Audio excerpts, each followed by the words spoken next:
Yeah, maybe, but the racket will talk. Welcome to episode 3 of the Racket Will Talk podcast. I'm Charlotte. And I'm Sam. And this is our second time recording this.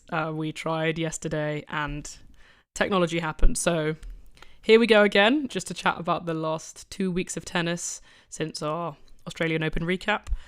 We'll start in chronological order. So we'll start with 2 weeks ago where the ATP were in Montpellier and the Davis Cup. The WTA were in Linz and Singapore. Let's start off with the Davis Cup, I think, like most notable for the drama, really. Yes, I mean, there were like decent matches, I suppose, but part of the issue is that we didn't watch much of it because it was actually very hard to access. So, ties were won by some teams. I guess notably for me, sort of France actually qualified for the last stage, which is in I think that's what it is. In November. There's like 8 of them. Yeah, well, yeah. I feel like it's been a while since they qualified, right? Oh yeah, no, they haven't been doing well at all. But this time maybe decent lineup, so we'll see. But yeah, either way, 2 kind of drama-related things happened between like Fils and Zybal Filch from Brazil, and also Zizubers crashing into Garin and like injuring him somehow. He should have been disqualified, like I think pretty much everybody agrees, but he for some reason wasn't. That was crazy. I mean, if you hit a ball and it hits someone in the crowd, at Davis Cup, it's happened before with Shapovalov, he hit the umpire, you get defaulted. And like, obviously, especially with someone like Shapovalov, his aim is not that good. We've watched him play tennis. He didn't mean to hit the umpire, and he still gets defaulted because you've injured someone by doing something reckless. And like, it was crazy. I mean, Zizou Bergs was like, he was sprinting towards his seat and then he was looking away, but then he saw in time. I don't know why he didn't stop. I think he thought maybe Garin would like step out of the way in time and take evasive action. He was obviously really apologetic, and it's an unfortunate situation. I'm not suggesting that he intended to do that, obviously, but it was bizarre. And then, I mean, afterwards, like, Garin refused to play. He got all these point penalties and game penalties and stuff, lost the match, and then the Chilean Federation put out like a statement asking for them to win the match and therefore win the tie and be put into the... I actually think they asked for a bye to the next something. I think they did something extra cheeky in terms of requests. You can see why you'd be pretty outraged at that and why you'd think like there's some kind of vendetta against you when I don't even think Berg's got like a warning or anything like that. It was just a whoopsie. If we were like a visual media and if we were actually in the same room, I think it would be funny to try to like recreate it. Oh god! I think that would be very funny. I'm not being Garin though. I don't want to fall to the floor. Yeah, I would have to be Garin, but I think it would be funny. And yeah, you'll never guess who the chair umpire was. No one. You'll never guess. But yeah, and also the woman played in Singapore, which was I believe the first time in quite a while for Singapore to have a WTA event. It was outside of the finals. Oh yes, yeah. Well, yeah. That was like quite a few years ago already. So I think the event went decently well. Elise Mertens won it, which not too surprising. This kind of is what she does, but quite impressive all the same. It's been quite a while since she emerged as like a, let's say, top 40, between top 40 and 20. That's where she's been, I think, for like the past really long time, like at least I want to say something like 7 years. Maybe that's a bit much, I don't know. But she kind of just picks up titles wherever she can. She schedules quite smartly, and that's the nice way of saying it. Yeah, of saying it. But yes, and quite a good title to win, a good run for her. Yeah, didn't watch much of it honestly. But she does the dirty work, perhaps, of making sure we don't have loads and loads and loads and loads of players who have the same number of career titles as Mukova. That's what I think Elise Mertens does well. That's God's work. Yeah, exactly. Yeah. And it's her second final of the year as well. So the first one, she lost to McCartney Kessler, so she's kind of, curiously high up in the race. She's one of those players, I think it's kind of similar to Siniakova, who picks up a bunch of titles throughout the season. And I always think, like, part of the reason why is they're like very accomplished doubles players, very, very good at winning, maybe don't have the talent to win like bigger tournaments, but when you put them in the situation of a tournament they should win, they do win because they're like used to it. They're used to playing, 5 matches a week, whatever. So I don't even know how many career titles she has, but it's got to be... I think it's 9. 9. And I think Something there's along like those lines, yes. loads of them in Australia, I feel like. I mean, I think she's only a few. I think but, she's got a really large number in one country. I posted a stat at some point last year about how all of her titles were either in this place or this place, but I can't remember what the place is now. She won in Tunisia, in Monastir. Yeah, she's got... Twice, at least. Yeah, she's the Monastir merchant. Merchant. Oh, that's good. If it worked, it would be good. In other 250 news, was Montpellier 250? Yes, it was. There you go. Absolutely, yes. yes. In other 250 news, Felix Auger-Aliassime won his second title of the year. Of course, it was indoors. He beat Alexander Kovacevic in the final. What to say about that one? Did you watch any? No, I mean, I watched highlights of Felix mainly, I think. And he was doing what he does best indoors, basically, like serving really well, being like on offense as much as he possibly can. And when he's in gear, like when he's clicking, that tends to be like really effective against like most people, and not that difficult to feel for him when he's playing well. Still had to play, well, I mean, a 3-setter in the final mainly, but still at this stage when he's obviously searching for confidence, trying to build, I think it's a good, any title really would be good, and so he got this one. Probably doesn't add anything to his career. It's like, okay, another small indoor title, congratulations, but like getting some points put him in a better place in terms of seeding, things like that. I'm not even sure where. Oh, he's top 10 in the race, so that's good. Here's the thing about Elise Mertens. She has been in 4 Hobart finals. Wow. She's won 2 of them. She's been in... Oh, I think it was that like a bunch of her finals were either in Australia or Austria. That's quite unique. And no, it's loads of them are in North Africa. We'll find the stat at some point because I managed to word it in a way that made it seem interesting. Anyway, she has 9 titles, and her last 3 finals have been against Americans. We're really squeezing interesting information from a stone here. doing the most. That's what she deserves. And it wasn't an easy run for Felix in Montpellier either. That final was kind of ugly. He should have won it in 2 sets. He really looked like he didn't want to win it at the end of that second set. He missed like a bunch of put away forehands and things like that. So anyway, we got through. The final, probably most interesting tournament of that week was the WTA 500 in Linz, which was won finally by Ekaterina Alexandrova. You watched a bunch of that, huh? Yeah, I did. See how I know this stuff already? Because we had this conversation yesterday. Well, yes. No, but I mean, I watched a bunch of the semis and the final mainly. The final was probably the most exciting match of the week, it turned out. Yamstremska and Alexandrova, I mean, 2 players who can be kind of similar in that way, both big hitters, of course, quite inconsistent in many ways. But actually, Linz is probably one of the places where Alexandrova is actually very consistent. Had made 2 finals before, lost both, and there she actually got over the line in a quite a strange match, you could say, but also this can happen.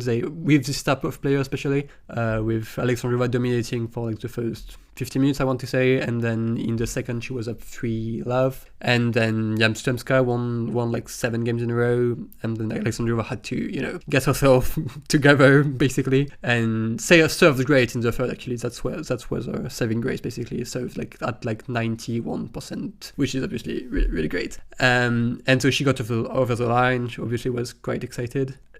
Most notably, maybe, was the storyline going in was this could be a good opportunity for Karolina Muchova to get that second carry title. She made the semis and then looked spent, maybe a bit injured. Against Alexandrova, barely won games. It was an injury. I've decided that I'm going to call it an injury because she's since pulled out of Doha. She lost by like really, really badly in the semi-finals. So, I mean, she loses a lot of matches you don't want her to lose, but usually she loses them in like quite tight fashion unless she's playing Goff. So I'm going to say this was an injury issue. and she's since pulled out of Doha. But yeah, we remain at one career title. We're saving it all up for Wimbledon. Like Vondrousova, who also only has 2 career titles. That's right, yes. I mean, lots of similarity there. Yeah, exactly. And yeah, I mean, Towson was also obviously in very good form, lost in the semis to a peaking, I think it's fair to say, Strømskap. And that's basically all it was, decent feel for a 500 right after a slam. That's usually not very appealing, especially for top players. But turned out to be quite a good event, I think, with some exciting matches and some good players showing up. And that's kind of all it was, although we will come on to discuss Alexandrova later because she did something else today. Yeah, in new news. Yeah. No spoilies.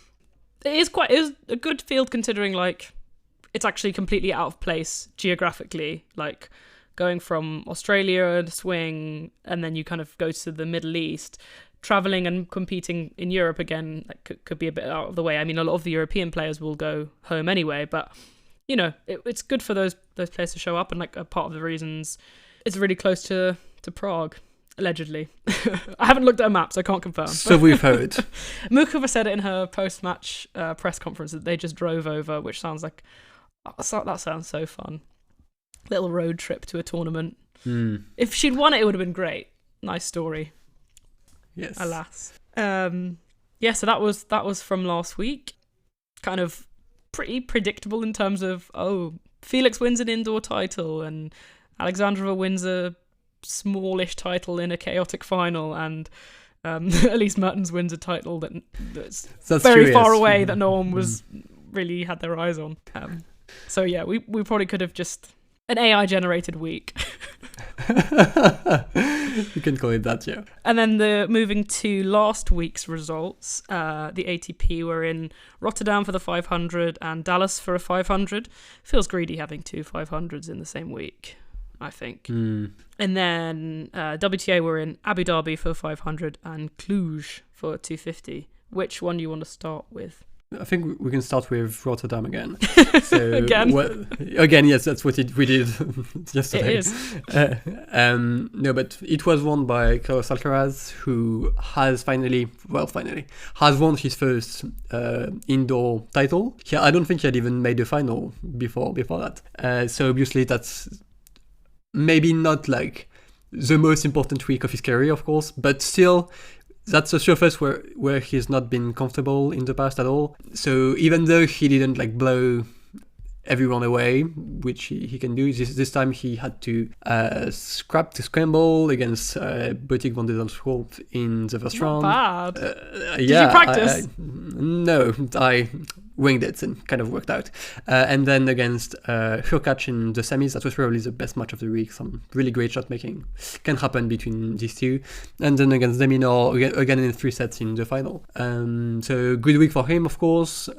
Played not necessarily his best, but still pulled through, was mentally especially quite sturdy. So good result.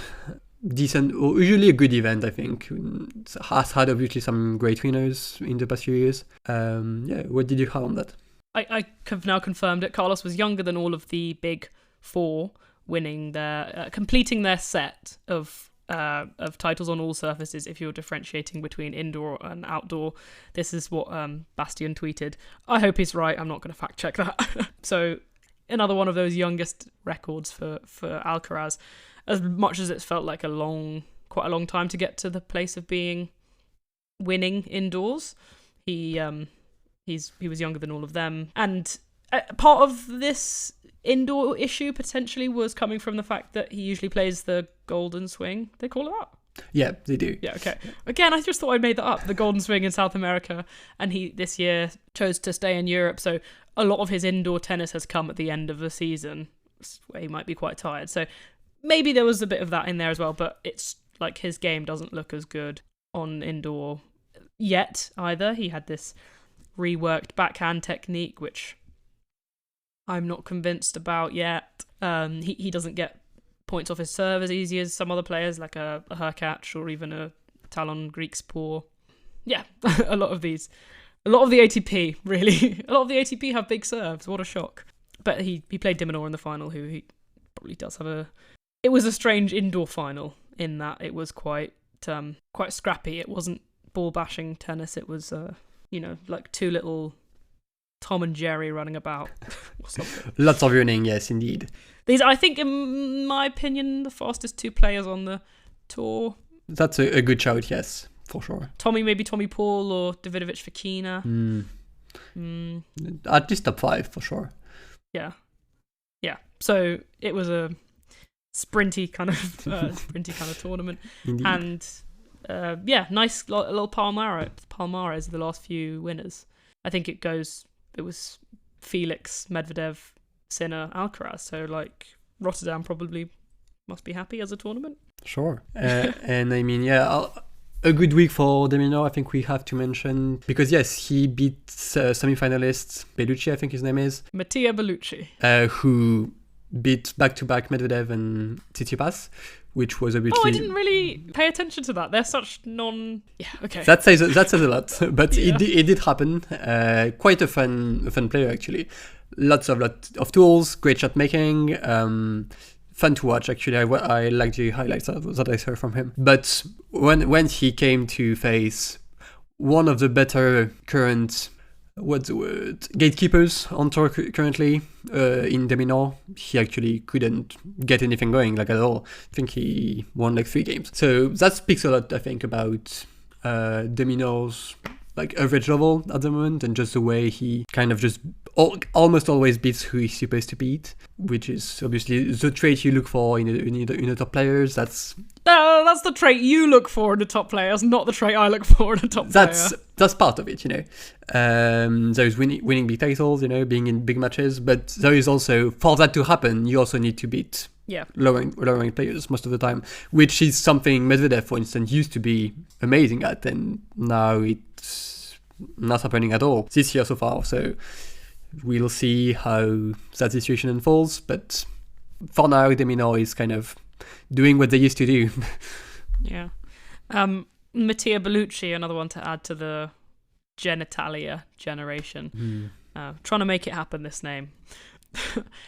I will point out, though, Alex de Minaur still has a losing record against top 30 players in the last year. So good gatekeeper, but still not, he's beatable. And I said it's an Australian Open, one of the episodes, that I would still back Tsitsipas, for example, to beat him if it got to that. It's just that Tsitsipas isn't getting to those matches. I mean, it's also a difficult head-to-head for Domino, so that's part of it as well. Where should we go next after Rotterdam, then? I think we can move on to Cluj, WTA 250, and the story of the week wasn't actually the tournament. Well, the story of the week took place in the first round, where Simona Halep very suddenly, and I don't think anyone actually knew beforehand. Someone on Twitter actually called it, which was quite funny. I called it! Did you? Yeah, before it happened. I said seated for Simona Halep's retirement match. Well done. It got one view. Someone else on my timeline called it a few days before, which was impressive. But yeah, she played Lucia Bonzetti, I think it was, and won 2 games. Really was not anything in it as far as the tennis is concerned for Simona. But she then kind of took the mic, gave a speech in Romanian, and announced that this was done. She was retiring, and that's all, all it was. Pretty sad in many ways. Obviously a very notable player from the 2010s, one of the defining players of that year, I would say. How did you feel? I mean, you called it, so maybe you weren't surprised, but... No, I didn't actually call it. I didn't really think she would go away that kind of quietly. I mean, she's never been a really ostentatious player, but someone like that, such a good career, such a long, relevant career, you'd think it would be announced a bit far in advance. But yeah, I mean, I hope she's not just remembered for the last 2 years of her career, or however many it was, because obviously she was playing pretty well and had just won a 1,000 title in 2022, was it? It was. Yeah, and then got served with this doping ban for, let me see if I can remember the substance. Roxadustat. Roxadustat. There's too many substances nowadays of number one tennis players to keep up with. She got found to have some this type of drug thing. I don't really pay attention to doping, and I don't care about biology at all, so this stuff kind of doesn't really interest me, but the effect it had on her career was pretty big, to be honest. It effectively ended her career, you could say. Well, yeah, I feel very much so. You would it say. Absolutely did, yeah. She spent the last few years kind of fighting that and appealing and waiting, and lots of time on Twitter. And it's funny, towards the end of players' careers, they spend a lot of time on Twitter. Like last few years of Nadal's career was lots of hola todos. That's true, yes. So maybe Nick Kyrgios will retire soon. We can only pray, but he also needs to retire from Twitter. That's part of the deal. Yeah, we want both of them. Anyway, yeah, what to say on the good part of Halep's career? Mainly the story before the doping case was quite an enthralling one, I would say. She was this quite short player who had to scramble basically to be a factor at the top of the game mainly. She took quite a bit of time to reach those heights. She, I think, first broke out in around 2013 when she started winning titles. But it took her 3 slam finals before she finally got her first round in 2018, beating Sloane Stephens in the Roland Garros final. But yeah, it's just this really hardworking player who found a way to improve and eventually managed to find a spot at the very top of the game, which was very, very impressive. I actually really like watching her. She's one of the players who I knew about and who I did like before I actually became this really focused tennis fan, who watches every week and knows lots of players. Before that's one of the players I knew, because she had performed obviously very well at Roland Garros, which I always watched. But yeah, I mean, a really good career that I think we should still be able to celebrate, but really sad ending to it, basically. That's what it was. Yeah, very compelling player, I find. You're not allowed to call them that, but these pushers are really good to watch when they're elite. So, and she played some great matches against other elite players. Really intense, very, very much. It's super cliche, but never give up on the point type thing. Some backhand passing shots I'll always remember. She had a really, really nice backhand. And yeah, she got, let's see if I can remember the stats from having read them yesterday. 24 career titles, 9 1000s, 2 slams. I believe that's right. It was the Roland Garros in 2018 against Sloane Stephens, and then Wimbledon in 2019, which for me as a born and bred Londoner, that was the big one. That was just an all-time performance in the final against Serena in Serena's last Wimbledon final. Halep hit 3 unforced errors.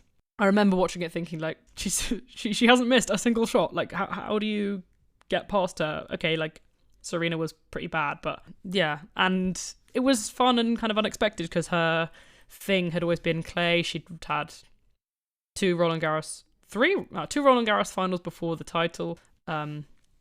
So that had been the surface she'd excelled on. Making that transition to the grass courts was surprising. And I believe she lost She lost kind of surprisingly and early in the Roland Garros when she was defending champion, if I'm remembering correctly, and then went on to win Wimbledon in a few weeks later. So it was a bit of a surprising, peculiar turn of events, because you kind of think if you can't perform on your preferred surface, where's this all of a sudden come from? But yeah, and she made the transition quite nicely to compete with the newer generations of players. She had a great final against Rybakina in 2020, was that? It was in Dubai, I think. In Dubai, yeah. She obviously won a 1000 in 2022 when Iga won all the others.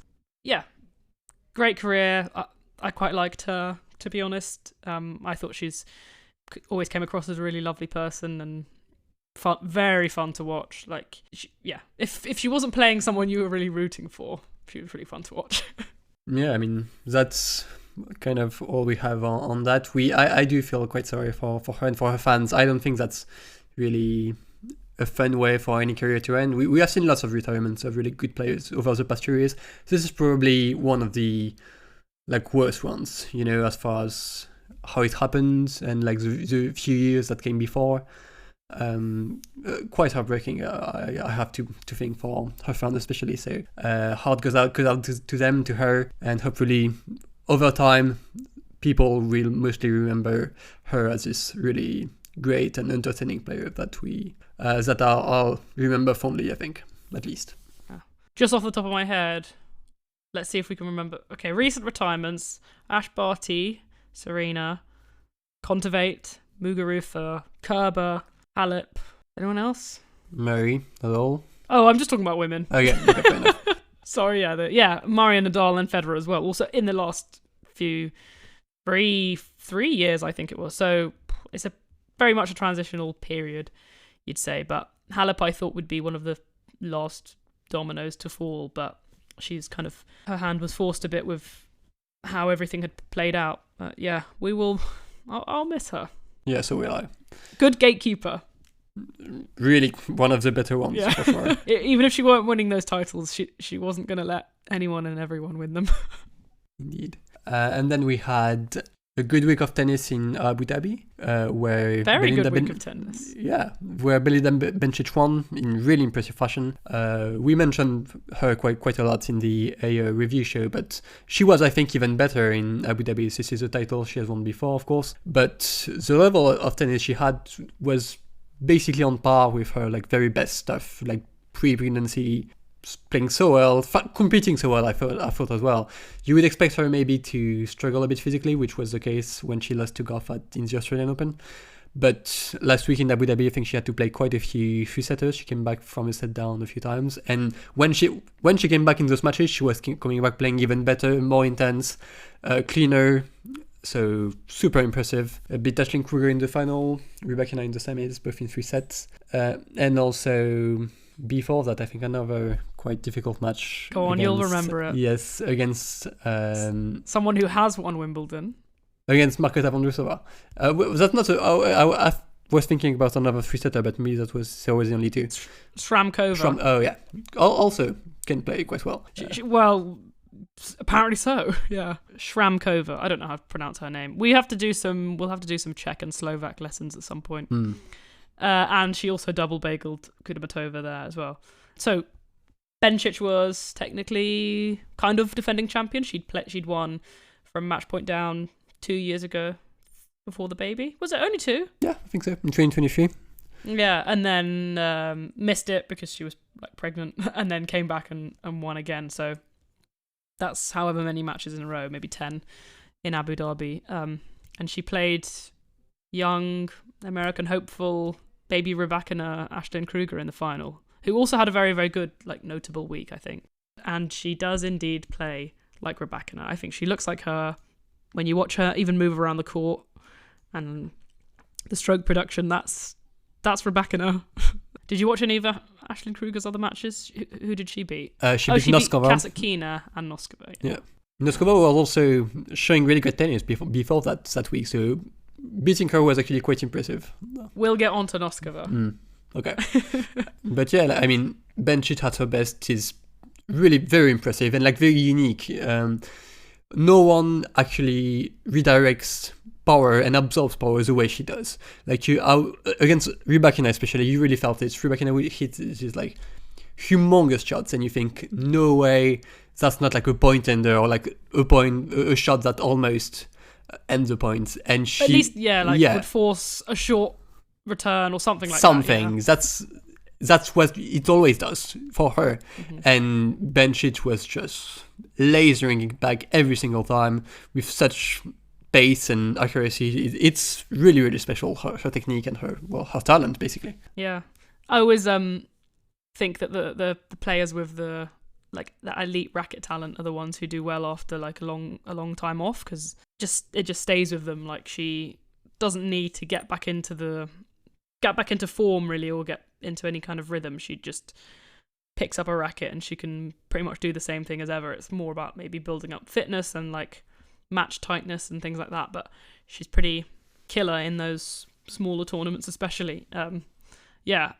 Very, very, very impressive to win that. Actually, it feels like she never left. Mum on a mission there.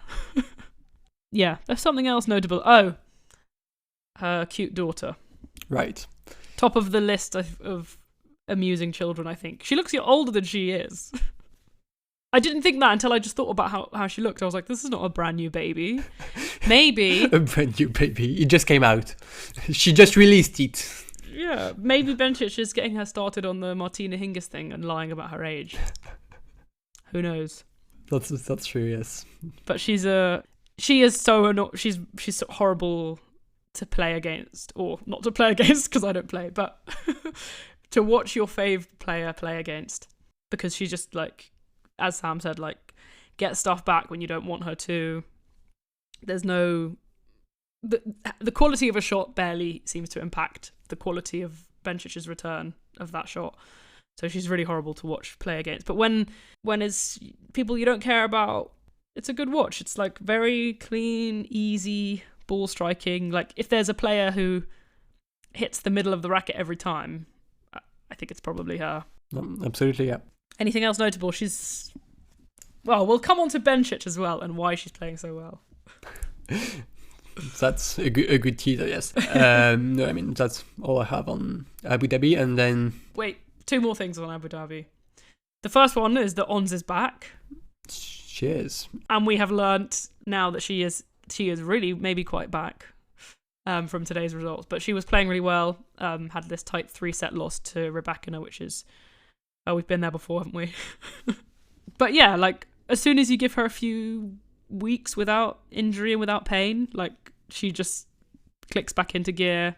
Another one of those, like, super talented players who's got everything right there for her. She just needs the space to be allowed to use it. So that was one thing that's good to see. And also on top of that, her first look, I suppose, for a lot of fans at the Australian Open Girls Champion, 17-year-old Japanese Wakana Sonobe, who is on Naomi Osaka's tail. Lovely ball striker, left-handed player, really young but loads of power already. So yeah, I always get excited by more, like, nationality diversity at the top of the tour, and, like, how cool would it be to have Chinwen and Wakana Sonobe and, like, Ons and international, nice international sport. Most sports aren't this international, but yeah. But she's good to watch. That is true, yes. Another baby Kvitova. I mean, we say this about lots of players. Well, anyone who's left-handed. Yes, pretty much. And hits hard. Pretty much. Yes. Yeah, anyone who's tall. No, people called Vondrousova baby Kvitova. That's kind of crazy. Yeah.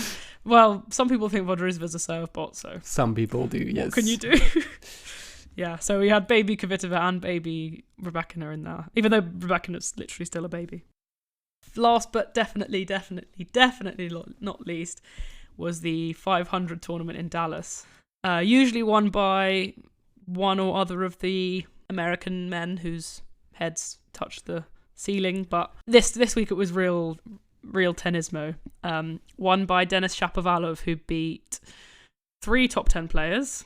Having not beaten a top 10 player since 2022 Vienna. Did I get the year right? I think you did, yes. Having not beaten a top 10 player since then, when he beat Taylor Fritz in Vienna, and he made the final in Vienna then, he beat 3 in 1 week. Those were the top 3 seeds. Tommy Paul, Taylor Fritz, and Casper Ruud in the final. He also beat Misha Kecmanovic and Thomas Mahatch, so crazy run actually for Chapo to win that title. And I mean, did you watch any of that? What was going on there? Yeah, I mean, mainly live. I watched the final and then I watched a bunch of highlights, which are obviously always fun when he's playing well. It's a really stunning result. I mean, probably his career best, aside from the Wimbledon semi-final in, I think, 21. And yeah, I mean, that's the very best of him. The question now would be, is that better than he has ever played? I'm not sure I'm qualified to call that, really. But either way, just really good to see. Really, always a player that lots of people enjoy, of course, because he has this really exciting high ceiling game. Lefty, he's huge off both wings. That kind of player that tends to be really popular, especially on the ATP tour, where lots of players are fairly conservative of the ground. Try, not to miss. Try to be really hit hard, but be very precise. That's not quite Shapovalov, who goes Definitely all out. not precise. Goes all out. Whatever happens, he goes for it. And that week it did turn out to be in most of the time. And that when that happens, good things, good results come for Shapovalov. Yeah, he was serving really, really, really well. 20 aces against Kecmanovic, 15 against Fritz, 13 against Ruud. Single digit double faults in all of those, which is rare because he usually doesn't care how... He usually pretty much hits 2 first serves, to be honest. But he's got a relatively new coach, which I don't know if anyone really paid attention to, but did you know that? I think Janko Tipsarevic. That's interesting. Yeah, he isn't like known for being a very coachable player. I don't think. I think that's fair to say. He had this one guy. Oh, I can't remember the name. This like really reputable coach who he worked with for like a while, and then he kind of like dumped him for no apparent reason. And then he had this guy who was basically like his friend, who was his coach for quite a while. It's been quite messy. So that probably can help, actually, yeah. Yeah, and I was reading about Janko Tipsarevic because I was like, why do I know his name quite well? He's a funny guy. He's got a Schopenhauer quote tattooed on him. Wow. And some other things. I would recommend reading about him. Anyway, that's Shapo's new coach. So hopefully, from a personal perspective, hopefully that keeps working. I don't know whether it's a coincidence. Just a note on Shapo. He's all of his... only 3 career titles have been indoors, and his biggest final was also indoors, so he seems to favour those conditions. Him and Felix together, they just don't like it outside. Maybe it comes from the young days when they were in Canada. It was too cold to go outside, but good. Both those Canadians now in the top 10 in the race. That's nice, I suppose, if you're certain people. I mean, it's cute. That I think it has happened maybe a few times where they both play well at the same time, and we are both thinking about them like in the same breath. I think that's kind of fun because obviously they are more or less the same age. I think Felix is like 1 or 2 years younger. But yeah, both doing well at the same time indoors. But actually, yeah, it's a much bigger deal for Shapo, who basically hadn't played well in like 2 years. Like basically the deal when you're a fan of someone who has a low floor and a really high ceiling, which is basically the epitome of what Shapovalov is. The thing is, in the past 2 years, you only had the lows. So that's not very fun, and that was quite concerning, of course. So I don't know if that means he's back on track and that he'll be top 10 at the end of the year or whatever, but that means that good tennis is still in him, that he still has the drive to actually try and access it also. I think that's important. So great week for him, and excited. I think that the kind of notable thing for the last few years, I think, for him was actually that he wasn't even really doing the big upsets and then poor losses anymore. It wasn't like, he beat Zverev in straight sets at the Australian Open in 2022, and then basically after that didn't have any high highs, as you said, and it was like a quite consistent losing to players who were decent. He would pretty much just lose to every player who was decent. So with someone like him, you expect it to be his like trajectory to look a bit more like someone like Ostapenko or those kind of players, but it was actually just pretty much mid. And okay, he was struggling with injuries and things like that, but yeah, super nice to see a good result. He had previously struggled with like converting finals, so I was really fully expecting him to lose to Ruud, who, if he closed his eyes and forgot it was a 500 final, might have won it. But unfortunately for him, it wasn't 250. Yeah, they're kind of like the Sklo sisters, Muchova and Vondrousova. This is a name I'm trying to make happen. But they like when for the Czechs, when one of them does well, the other one goes, oh. It's usually Vondrousova copying Muchova and seeing like, oh no, trying to kind of catch up with her just in case there's any Olympics around the corner. But yeah, it's cute, and they were really good friends. I think they like Felix used to stay at his house or something like that. Yeah, for I think ages. they still are. You know, they won Davis Cup together like a few years back. That's true. I mean, when they were super young before being pros, they were close, which is that's nice. Anything else on Dallas or anything like that? No, I mean that was the first year. It was 500. Seems like it went pretty well as far as like organization and stuff. And a pretty good field, I think. Yeah, that seems to be the trend, like all around. Fewer 250s, more 500s. That has already really happened on the WTA last year. Not sure what to make of that exactly, but that's the direction we are going in. And this event did go quite smoothly. So I had a good field, a good final, an exciting winner, of course. So that's reminded me. Well, we don't have to like dwell on it for too long, but did you see this controversy with Madison Keys being forced to, courtesy of her Australian Open win, she's now ranked in the top 10 and had to pull out of this 250 she'd agreed to play in at some point, and because Pegula was already signed up. I mean, so stupid, and I don't know what the WTA are doing with those rules. The whole so basically the rule is that only one player can play in 250 at the same time. That's the rule. One top 10. One top 10, yes. Yeah. Yes, okay. Only one is allowed, but like he signed up before she was a top 10. So and it's like the rule itself is basically shooting yourself in the foot. The reasoning is that they want top players to play 500s whenever there is a 500. So but there has to be like some level of flexibility to it. I think like she's a local draw, of course, and that would have been really exciting for the Austin crowd to see the reigning AO champion for sure. So don't like that. Quite dumb. It's really sad as well. Like apparently they were like promoting her all throughout the Australian Open, and then all of a sudden have to announce that she can't play. Like I find that really upsetting. And if you want top players to play 500s, then like make them appealing, make them the really well organized tournaments. And obviously there's 500 points, so they should be. Yeah, I mean, they should want to play them. Maybe there's a reason why they're choosing a 250 over 500, and you should look. What do they say? You should look within.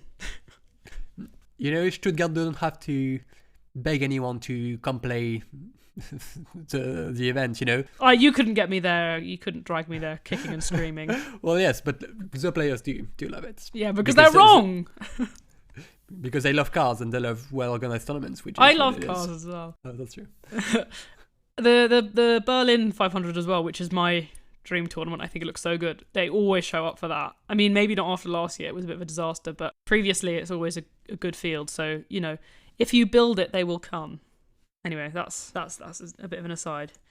Moving on to this week, which actually we have more to talk about than we used to because it's actually already been kind of chaotic. Well, yes. This is the Doha Middle East swing with Doha and Dubai, both 1,000 now for the women, has been the case last year as well. And so pretty big swing, actually. You have most of the players are here. Kizzy isn't... The Yeo champion tends to skip out on Doha, so she's doing that as well, but mostly everyone else was here. And we've got Sabalenka, who had missed it for obviously the past few years, Swiatek, who has won it the past three years as well. And it's a really exciting field, and an exciting format that we don't have that many left. The 1,000, which is like a really rather small field, I think it's like 54 players or something, so not that many matches, but lots of good matches, of course, because everyone is high ranked. Like I was looking at the order of play for today, and it's only the second round, I think, or first round. Was it? No, I think it's like second round, yes.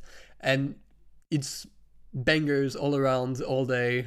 It's like really wild. Like just looking at the order of play for the center court today, it's Goff against Kostyuk, Zhang against Rubber, Sabalenka against Alexandrova, and then Badus against Anisimova. Oh, that must be on now. It is, yes. Oh no!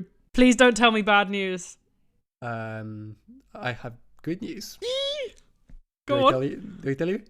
Anisimova has won 6-4, 6-3. Oh my god! Sorry, I thought the good news would be that she was up a set. That's actually really exciting. She won.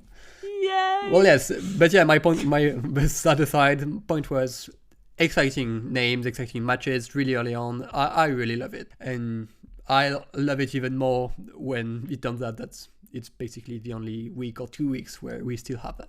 Yeah, as you mentioned, Iga's on for the four-peat. She's what you said.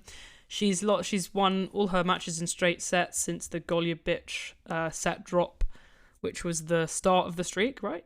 Yeah, in 2022. 2022. I remember watching that. It was like on an outside court, and it was cold, and it was like a bit like, oh, are we really gonna lose to Golubich? Like, and then she didn't, and then she just kept on didn't-ing. Yeah. Anyway, so she's heading for the four-peat of Doha, which feels like the most anticlimactic tournament that you could four-peat. Yeah, I mean, being the Doha GOAT is quite something, but maybe not at the top of everyone's wish list, but I think it has turned out to be an important event because each and every of the last 3 years, that's her first title of the year. So she finds obviously conditions that she loves, really like slow, hard court, sometimes windy, which she doesn't mind at all. And a bit cold as well. She gets to whip out the long sleeve, which, as we know, is she's pretty unbeatable in. Yeah, she does love that for some reason. And yeah, I mean, I think it's important for her to show up in Doha and play well. So that's part of the ritual for her to have a good season. And she has actually a pretty difficult draw here. So we can go into it, I think. She beat Maria Sakkari yesterday for her first match, which obviously not maybe the daunting challenge it used to be for her a few years back, but she beat her in quite straightforward fashion, although Sakkari actually played well. Has she now officially taken the lead in the head-to-head, right? She has. She's All up three. 4-3, yes. After being down 3-love in 2021. 3-love. Crazy comeback. Oh my god, yeah. And now she's facing a really in form Linda Noskova, someone who has pushed her quite deep in many matches last year. And then maybe Rybakina. So difficult draw, but... Oh, that's... Yeah. Yeah, I mean, it's really... She has 4 events on the tour where she just never really relents, like win again and again, and that's one of those. That's maybe some... Actually, yeah, I would argue that this is the one thing that really sets her apart even among top competition. When the conditions are right and when she feels great on the court, she wins more than anyone else, at a better clip than anyone else. Like, basically, it's not really possible to dominate events the way she does. It's become quite rare. Sabalenka at the AO is probably a notable exception. Well, not anymore. There's a new queen in town. Still three finals in a row. I think that's amusing. That really, really liking when the conditions are perfect. Yeah, I'm sure that's something the psychologist would look into, because it's almost like she gets a bigger boost than she likes the comfort of knowing that these are her conditions. She really thrives on like the confidence and feeling at ease, and you could tell. I think people kind of commented on it last year against Naomi on clay at Roland Garros, that like if that had been a hard court, she might have panicked a bit more, or like a hard court where she hadn't won loads, if it was at Australian Open or something. But because it was her home, it was on clay, it was at Roland Garros, like she had that confidence, that backup of like, I know I can win this and I'm better than everyone on the surface. I think she gets a big boost from good conditions, and like partially a mental boost, I would say, as well. Desert goat you can have, because she likes Indian wells. Yeah, that's true. Yes, that sounds quite and nice. And clay is basically just desert as well, isn't that just kind of glorified sand? That makes sense. Yeah, I like that. Desert goat. We can get into that now. The other top 3 seeds are already out. All of them. I mean, Goff and Sabalenka both lost today. Yeah, yes. yeah. And Goff losing to Kostyuk in relatively straightforward fashion. Actually, she doesn't like playing her like at all. They had some scrappy matches. If you were to have to diagnose that issue, what is that? Honestly, they kind of bring out like the worst in each other. Yeah. They both show up and they kind of like both play ugly tennis. But Kostyuk, that's the top player that she knows she can do well against, or at least win. That's what she knows. And I don't know, for some reason, maybe Goff doesn't like her ball. Kostyuk is like really athletic, so maybe something with that. That's a good point, actually. Whether like she's not as fast as her, but she can move with her and she can stay in the rallies with her. Like not many people can. So if Goff isn't like really feeling her game all that well, she can make errors, and Kostyuk knows how to make that happen, basically. Also, I find if I were to say like one defining feature of Kostyuk's game is that her finishing shots are terrible. She nets so many volleys. She'll play like, I genuinely think if you were to give her the ability to hit volleys that she should be putting away at like 80% success rate rather than what they feel like, which is about 10% at the moment, she'd be a top 5 player.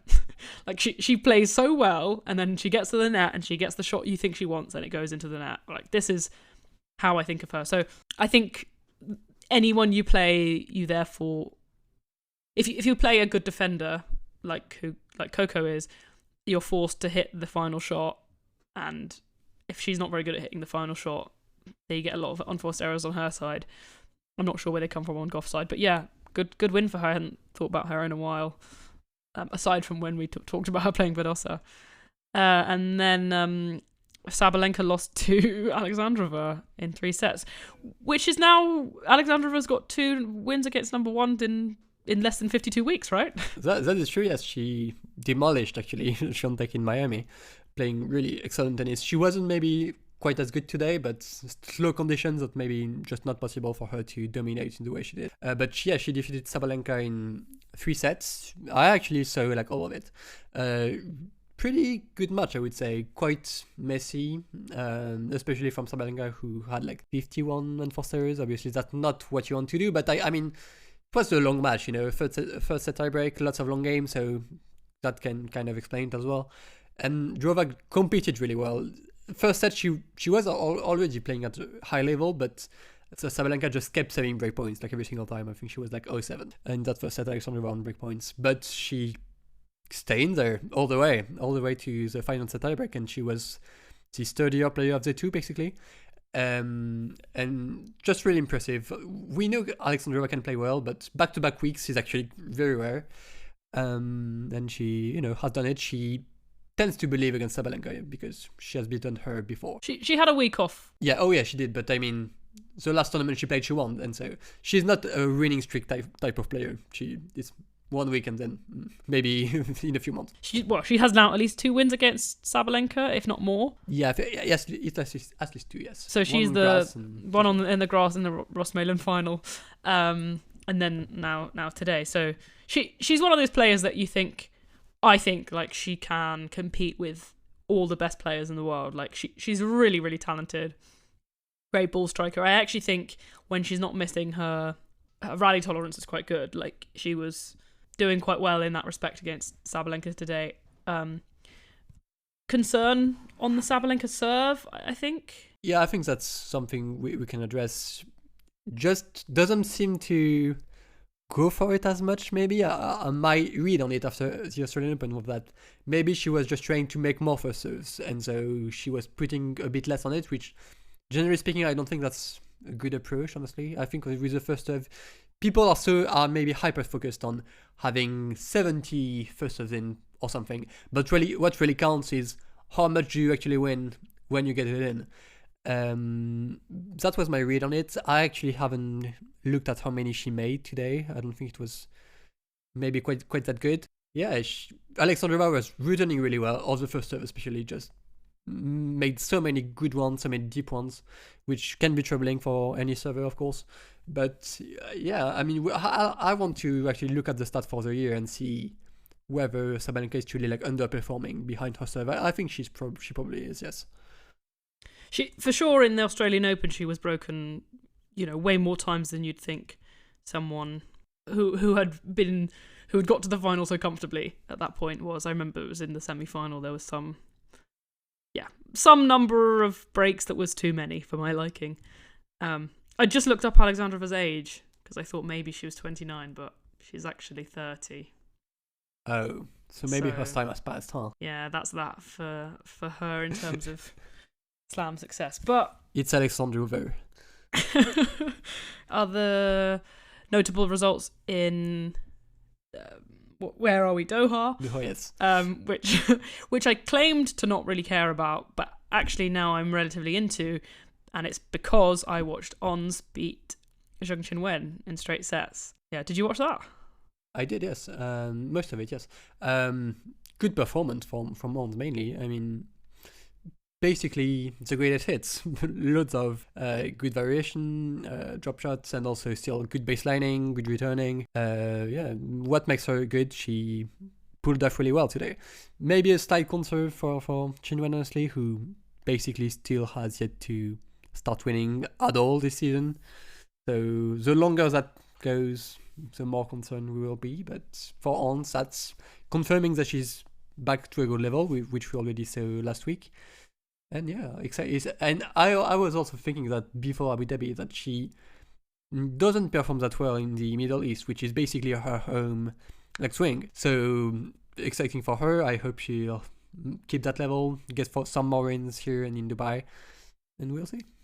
Yeah, I decided that she's going to win this tournament, and that would be awesome because even when she wins a point, the crowd goes crazy. They really like her. I think what sometimes gets lost with Ons, and especially when she's not winning loads, is like how good her boring tennis can be. So not just the drop shot returns and things like that. Like her ground strokes, they're really good, and I think she maneuvers them around like not many players on tour. The ability to kind of hit this one, down the line deep and on the backhand, and then this one goes cross court, and the placement's really, really nice when she's playing well, and like good returner. She's a really good server with one of the best double fault rates, as in lowest, of anyone who hits like the number of aces that she does. So she's as like flashy as she is, great kind of basic game as well. Fundamentals, yeah. Zheng, her serve percentage is still not good, which is a concern because that's a big part of her game, and like she can just roll through those service games usually. But I think I have so much faith in her that she'll get to. Yeah, I mean, Coco also lost early here, and Sabalenka lost early. It's they'll be fine, even the elite players can have these kind of performances. Obviously, for those two, it's less concerning because they've had good results this year. But I trust her. She's got everything that she needs to have. Another one who lost, Andreeva, semi-notable loss. There was actually quite a few seeds, but I think all of them were kind of forgivable seed losses. Yeah, I mean, Badosa, we just mentioned. Badosa losing to Anisimova, which is forgivable and fairly exciting if you're an Anisimova enjoyer, which people with taste are. Tends to be true, yes. And I don't know, it's an impressive win for that kind of that matchup. I mean, definitely, yes. Ostapenko also won as a non-seed against the seeded Samsonova. But if you told me those seedings were the wrong way around, I could believe you. Yeah, I mean, basically what happened is that Ostapenko won a bunch of points early on last year, and she defended none of them. So that's what's happening. Yeah, nothing else notable in terms of upsets. I think we're kind of, aside from those big ones, poised for like a quite good rest of the tournament. Kasatkina won in straight sets. Oh, Fernandez beat Navarro in 2 sets yesterday. Oh, yeah. Indeed.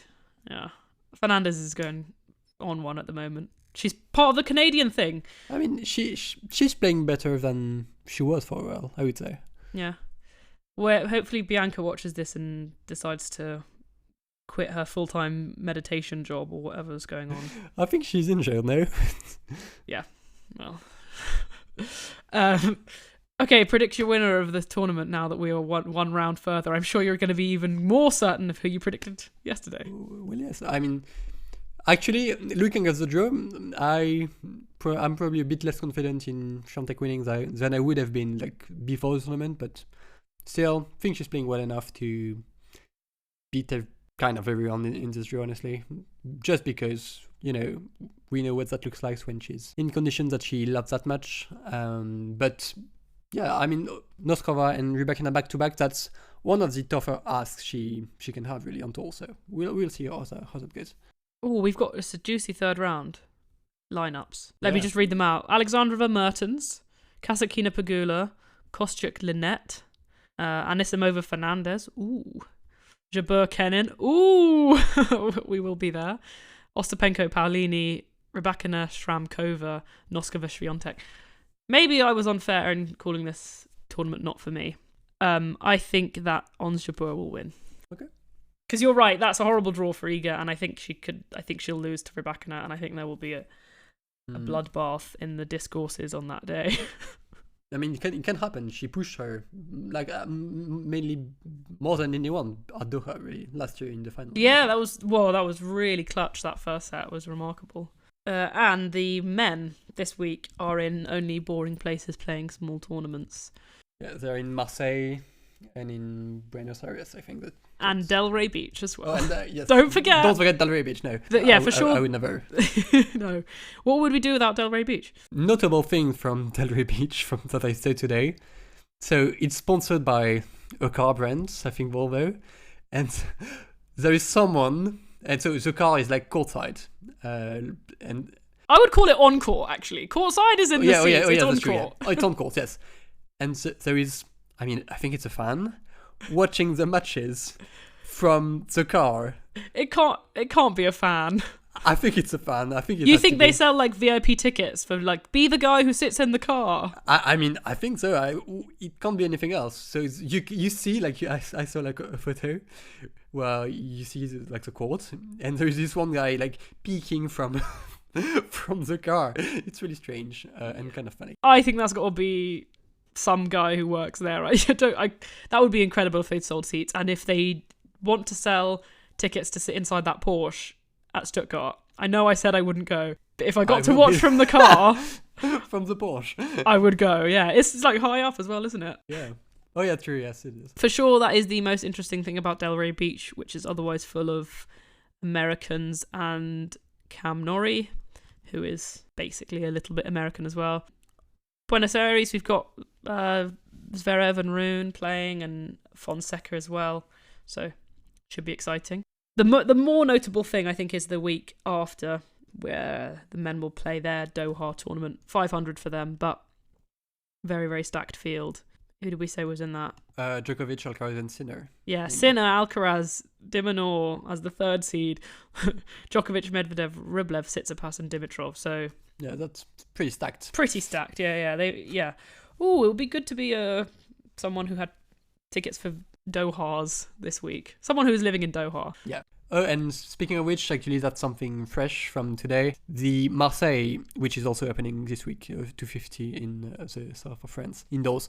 The tournament director gave an interview to L'Equipe, and he basically said that it's an open secret that around this time of the year, so in February, there is going to be a new 1000 on the NTP in Saudi Arabia. So there seems to be a plan to make the like Middle Eastern swing that you already have on the WTA, to make that a thing on the men's side as well. So not sure what to make of that. Basically, the point of view of the Marseille director is that it's disappointing because they are going to lose top players and like lots of people, and maybe they won't get to keep the tournament at all.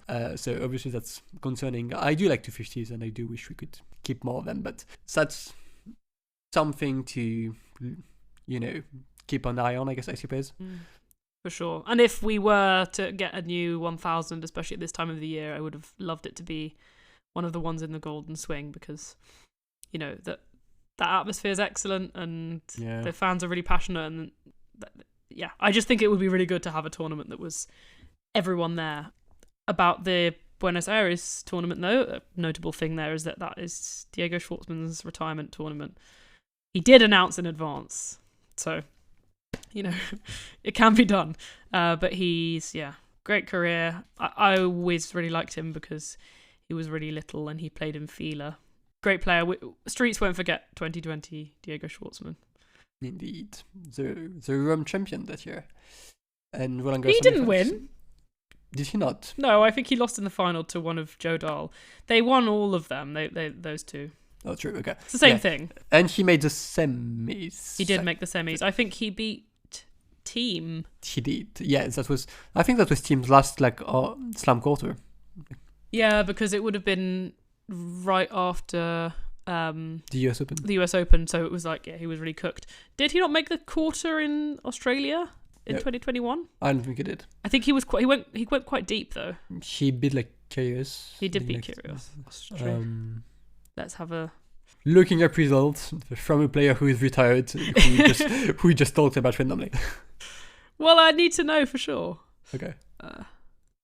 4th round. Oh, so close. Got you. No, I didn't say he made the quarterfinals. I was just checking.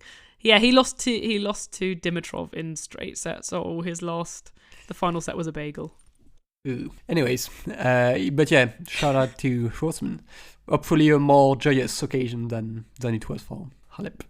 Yeah, I'm sure it will be with that crowd. Yeah, it has to be. We got like a couple of short clay court specialists retiring in their home countries. That's the name of the episode. That's not the name of the episode. Very concise, very well worded. Anyways, and yeah, not much notable on Marseille, honestly. I think Medvedev is playing there, still looking for form. Why would the guy who always loses to French players play in a French tournament? He's also kind of French-ish. He fired Gilles Simon, yes. Well, who I didn't realise was a different coach from the last guy who coached him, who was called Gilles Savara. That's not the last guy. That's still his current coach. Oh, okay. So he just had 2 Gilles. Yes. He was a fish. He was trying to be a Rebecca. No, I mean Gilles Savara is like forever coach. Okay, yeah, I did think so, but because then when they said he said he'd split up with Gilles Simon. And I was like, oh, that feels like it should be bigger news than it is. This guy's been coaching him forever. It's because you were a side coach, yeah, not the main coach. So the 2 Gilles didn't work for him. Yeah, I guess not. Anyway, good luck to him. I hope he plows through a bunch of French players in a row and gets his mojo back. You know, it would be the most Daniel Medvedev thing to do all the stuff he's never done before by dominating French players and winning a title he hasn't won before, and then clicking back into form. That seems to be his MO. That would be good. I think that's that for tournaments and such, so we can move on to the prediction segment. Do you want to kind of introduce it? It's your baby.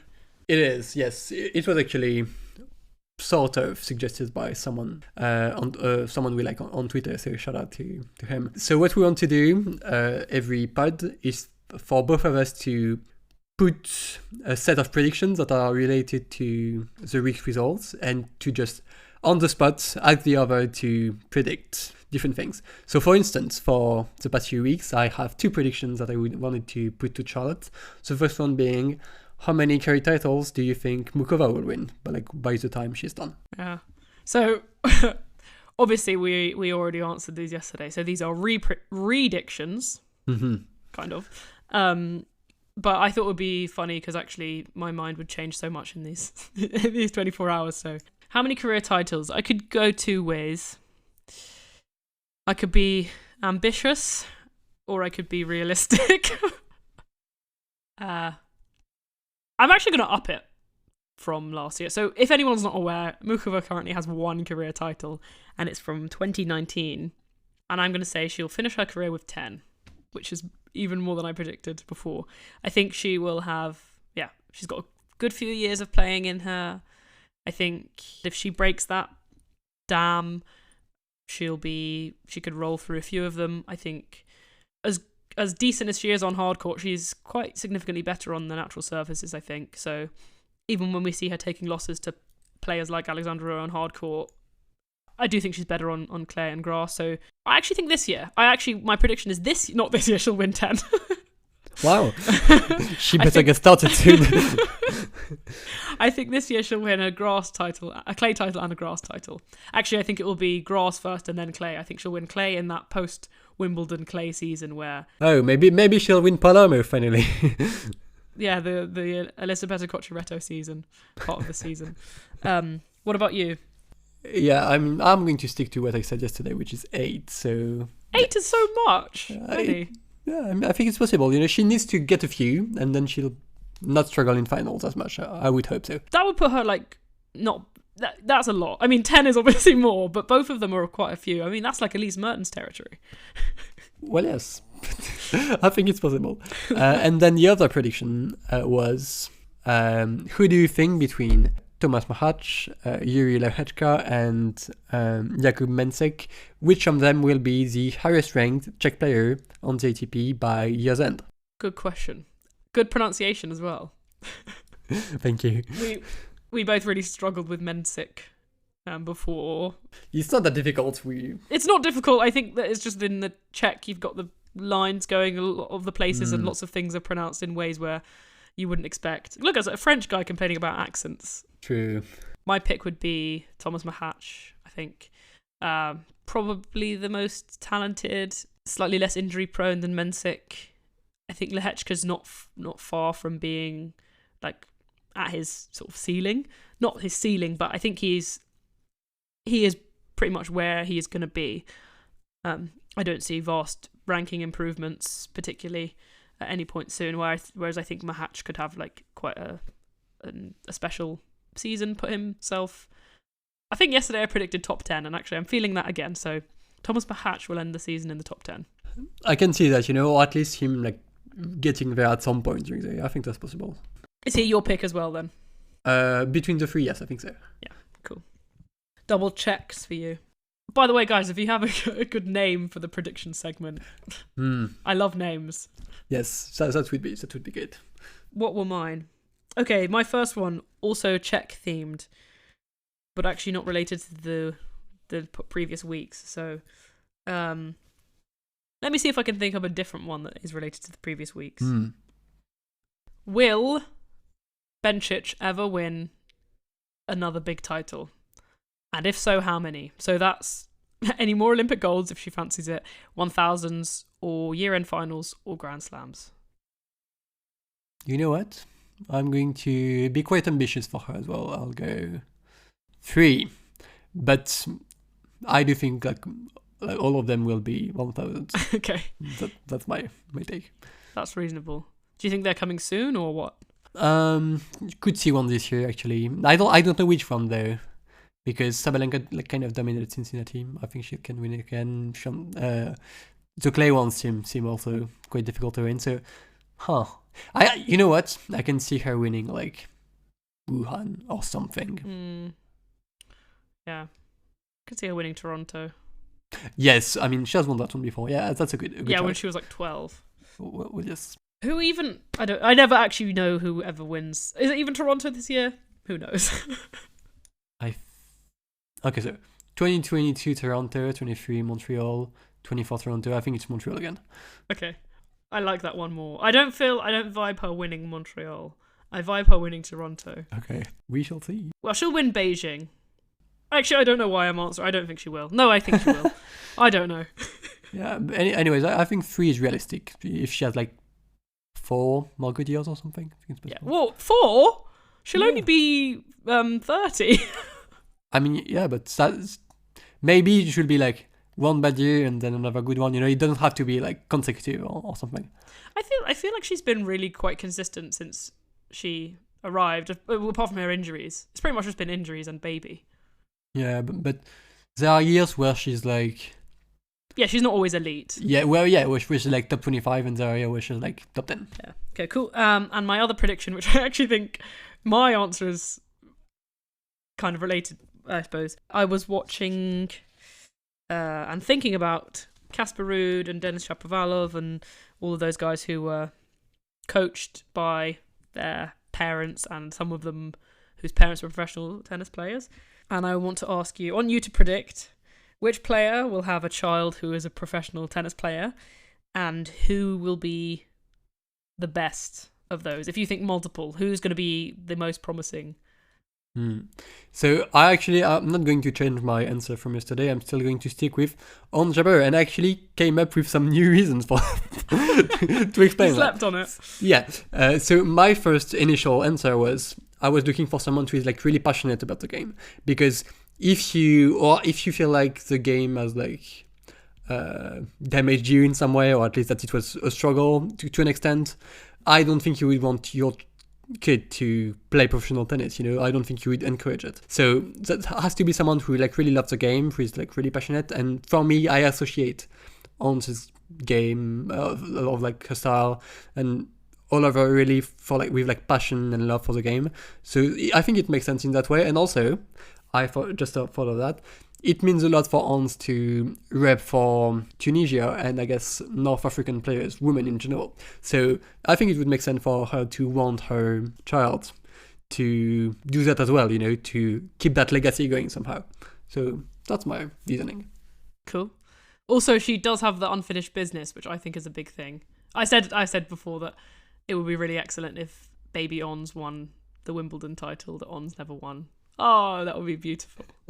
Although maybe cause a bit of a rift in the family. I hope we'll still be there to cover it or something. That would be funny. Oh, if I'll come out of retirement to cover that. My answer yesterday, which actually I'm kind of really thinking is a good one, was Belinda Bencic. Because I think in order to have a kid who plays tennis, you need to have a parent who's doesn't seem to have, no, this is harsh,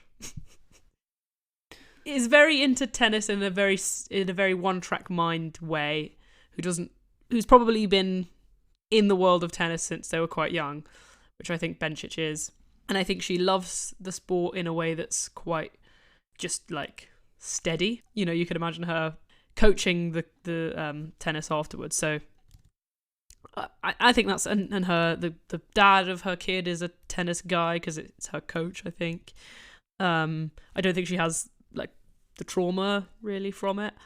And she's obviously got, I don't know if talent passes down like this, but she's very talented. So I can see that happening. And I can imagine her kid being little Bella winning more than Bencic did. Being the Casper to her Christian or something like that. Okay. And I actually I really can't think of anyone else who I feel strongly might be in that. Fair enough. Anna Kalinskaya. I feel like Anna Kalinskaya and Yonex Gen might have a terrible tennis player, like a Leo Borg. Oh my god. Are they still together? I don't even know. Okay. So first of all, that's one thing. Yeah, I don't know about all that. And their kid will be one of those ones who's a second generation American, like Lizzie Mandlik. Okay. Okay, that's our predictions segment yet to be named. We'll get on to, I'm sure everyone's on the edge of their seats, waiting for the answer to the question I gave you last week. But before then, very important business, which I teased a little bit, those of you who are, really paying attention. This is my conspiracy corner. Now, I've been working on a conspiracy theory that can help us explain the bizarre things that have been going on so far in the tennis season. I'm gonna ask you to do me a favour and tell me a number of players who you think have overperformed so far this season. So there is a right answer. Well, yes, Madison Keys, who actually forgot yesterday, which was kind of crazy. So Madison Keys, Denis Shapovalov, Clara Tauson, who else? Elise Mertens. Well, I don't think she has overperformed, but who has performed well. Well, it's a final and a title. That's good. And yeah, that's what comes to mind. What about our future Toronto champion? Bencic, yes. So yeah, true. Yes. And about to be eager. Noskova. Yeah, I think she's doing quite well. Yeah, she's playing well. All of these players play with the Yonex racket. Specifically, actually, every one of these players mentioned plays with the Yonex E-Zone, the 2025 Yonex E-Zone. Here's my conspiracy theory. I think we are seeing just about the best racket ever. Specifically, I think this is a racket that somehow has given ball bashers who usually can't find the court the ability to find the court. You're seeing Keys and Shapovalov, these sudden resurgences of oh, look how my shots aren't going out anymore. 2025 Yonex E-Zone. Mertens and Keys both changed rackets recently. Best start to their years ever, probably. I think we're in a situation, I mentioned it yesterday in the on-aired pod. I think we are seeing the tennis equivalent of the Nike Vaporflies, the ones with the super thick cushioning that gave everyone was basically running on mattresses. I reckon this racket's going to be revolutionary, and Yonex have spent a ton of money to try and have the cutting edge, Japanese crafted, engineered technology. And in a few years' time, everyone will be talking about this racket, and this racket will change the world. Oh, not the world, the tennis world. It will change the game. But from here on out, watch out for anyone who plays with a Yonex E-Zone. General Yonex ones, I mean, the V-Core those players are also doing quite well, but the E-Zone is where it's at. That's, by my reckoning, Elise Mertens, Madison Keys, Belinda Bencic, Denis Shapovalov, Naomi Osaka, who would have won the Australian Open if it weren't for the injury. Bold prediction there. Linda Noskova, who is about to win Doha. So watch this space. Yeah, I mean, I'm not as blown away by the theory because I've already heard it, but but I'm sure the audience are all like, yeah, whoa! I mean, there might be something there, you know. We should keep a track on that for sure. I tried to look up the TV show The Twilight Zone to see if we could call this episode The Twilight E-Zone, because I think that show was about like mystery and horror and stuff like that. That would be good. Last and definitely not least, what everyone was waiting for, I've got the answers to last fortnight's starter for tennis. So those of you statty, quizzy types who were into that. Nerds, yeah, but it's a specific type of nerd, I think. Okay. Like, I don't think, not going to name any names, but some people like it more than others. Okay. Last time round, let's see how well I can phrase this question. I asked you which players other than Madison Keys had won Grand Slam titles by playing at least 5 3-set matches. So that would be a total of 19 sets and 5 3-set matches on the way. Madison Keys obviously did it for the Australian Open. I had asked, it was all women because this is a stupid question for the men. It was only for the women who play best of 3. I asked initially who else has done it since 2000. I went back and checked, and it's those 2 players who did it since 2000 are the only 2 who've ever done it, going all the way back to when we started playing 7 matches for Slam. So I can reveal these are quite gettable, honestly. I think if you really know your stuff, both of them were in the last 10 years. The last time it happened was in 2017, Roland Garros, when Ostapenko won. She played 5 3-set matches, and the time before that was when Serena won in 2015 at Roland Garros in her sickness slam, the sick slam. She also played 5 3-set matches. So no one ever played 6 3-set matches. Probably not surprising because that would be wild. But those were the 3. So congratulations to anyone who managed to get that. Yeah, mildly interesting, I think. Feel free to like DM us on Twitter or something, or like in Apple music podcast reviews, I think you can also like comment stuff. Feel free to do that if you want to like interact and share your predictions or your takes, or to answer for this segment. Yeah, please do. This week's starter for tennis is a bit lighter, so you won't have to do quite as much number crunching or digging deep in the memory bank, and it is related to this week. I tried to find something that was related to Simona Halep, but she, as excellent as her career was, I couldn't find anything that was so notable to make a quiz question out of. So here is your one related to this last week, nonetheless. So the Rotterdam tournament is played at the Rotterdam Ahoy, which hosted the Eurovision Song Contest in 2021. There is one other tournament on the ATP Tour, which is played in a venue that hosted a Eurovision Song Contest finals in the last 5 years, and I want you to tell me which one it is. I think this is quite gettable because I think there's a decent size overlap between tennis fans and Eurovision fans for some reason. I know the reason. Hey? I know the reason. Well, okay. Fine. Please, comment, message us, whatever, if you think you got the answer to that. Maybe, here's a nice one. If you want a shout out, if you get it right and you want a shout out, we give you a shout out. Love that. So, breaking news, kind of. We just, right after we finished recording this week's pod, we found out through Twitter that Stefano Vukov has actually been banned by the WTA. So, in a statement from the WTA, they said that there was confirmation that the investigation that they had been running on Vukov has concluded. And the suspension remains in place. And there are like not that many more details, honestly. So to protect the confidentiality and integrity of the investigation and its findings, the WTA will not provide further details. So basically he's still suspended, and we don't really know the extent of like why that has happened. So that's probably quite frustrating for Rebecca mainly, and I guess for anyone else following this. But they probably have their reasons for doing it like that. How do you feel? Yeah, I mean, I wonder if we're ever going to find out these further details, because at the moment, I don't know, what is that? We don't even know. We all can make assumptions based on what we know of him and based on what we've seen, what this was about. Like, it didn't come out of the blue like it would if you'd said about a number of other coaches. It would have been a surprise. We've seen him behave in ways that you find uncomfortable, but I don't know if we're never going to find out any details about it. Pretty shocking, to be honest, because there has to be something substantial for them to be able to suspend him and for that to remain in place, because otherwise I could imagine there's just got to be like legal consequences and stuff like that. And like, obviously they don't want to just put Rebecca in a difficult situation just because.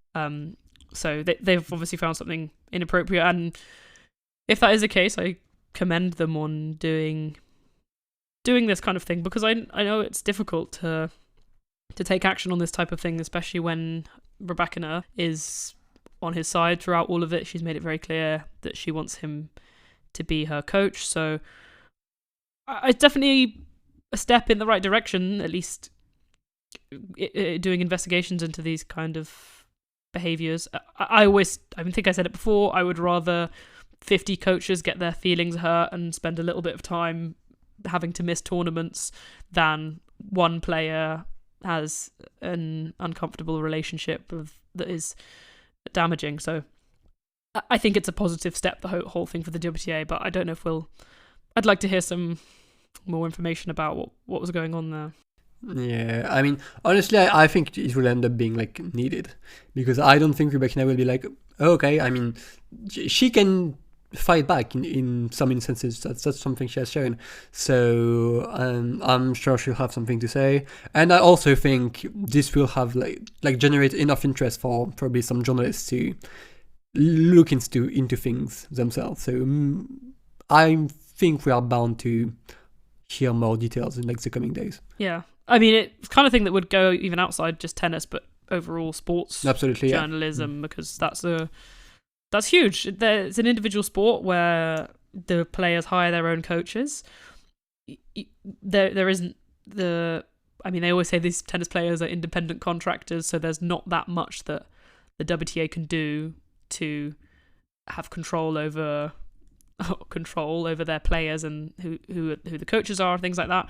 So it's quite a step, and I think it's going to be a big story kind of going forward. But we just wanted to bring you that because as soon as we'd stopped recording and kind of very delicately made sure all of the files were saved, Sam read that out, and I thought it was, pretty notable, something we obviously talked about before. So thank you for listening, everyone who takes time out of their days to listen and to give us your thoughts and to just show support for the show.